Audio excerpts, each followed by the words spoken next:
अपने क्रोध, अहंकार या ईर्ष्या द्वेष के कारण व्यक्ति में यदि कोई अच्छाई है, गुण है, हमें नजर ही नहीं आएगी। तो परम जी की वाणी है, सर्वप्रथम आप अपने मन को प्योर यानी साफ करो, सकारात्मक करो। तो अपने मन के नकारात्मकता को, विचारों को दूर करोगे तो आपको दूसरे के गुण नजर आएंगे, उसमें क्या अच्छाई है और क्या बुराई है। यदि सारी ही बुराई नजर आती है तो छोड़ दो।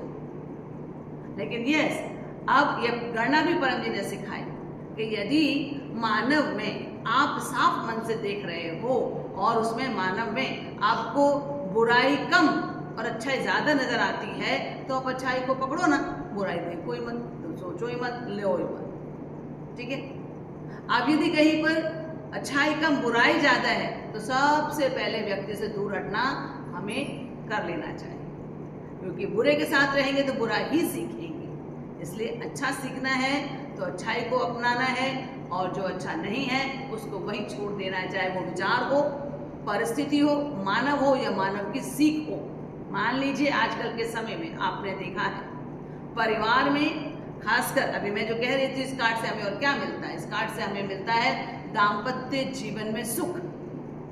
लेकिन यदि पति पत्नी दोनों एक दूसरे को समर्पित रहें, किसी तीसरा, यदि वो केवल परम जी हैं तो आपको अच्छी सलाह देंगे ही, लेकिन तीसरे से यदि आपने सलाह ली और यदि उसने पूर्वाग्रह के कारण, अहंकार, क्रोध या जितनी कम बुद्धि है उसके कारण यदि आपको सलाह दी तो आपका वैवाहिक जीवन सुखी हो ही नहीं सकता।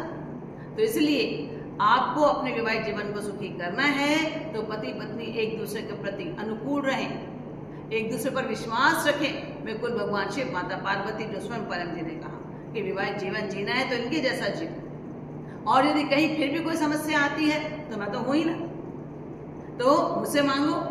तो एक दूसरे पर यदि कोई बात गलत लगती भी है या कहीं कोई परेशानी है भी तो बजाय इसके कि दूसरे में से कमी निकालो, पहले अपने को और थोड़े धैर्य बढ़ाओ और फिर धीरे से मेरे से मांग लो, परम जी इस परिस्थिति को ठीक करें, अनुकूल करें।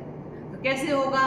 पकड़ से होगा। मैं सिखाऊंगी अभी, मैं करूंगी और कराऊंगी अभी, क्योंकि ऐसा तो है नहीं ना कि हम सब सर्वगुण संपन्न हैं, कमी सब में है। लेकिन व्यक्ति को अपनी कमी नहीं, दूसरे में से कमी नजर आएगी तो सुधार संभव नहीं है, विवाहित जीवन संभव नहीं है। आप जितने भी उपवास कर ले, जितने भी तीर्थ यात्रा कर ले, जितना भी दान कर ले, संभव है नहीं जब तक आप अपने मन को ठीक और साफ नहीं करें। तो यह पूर्णमासी, पूर्णमासी जिसमें कितना सुंदर बताया जाता है कि सूर्य और चंद्रमा जब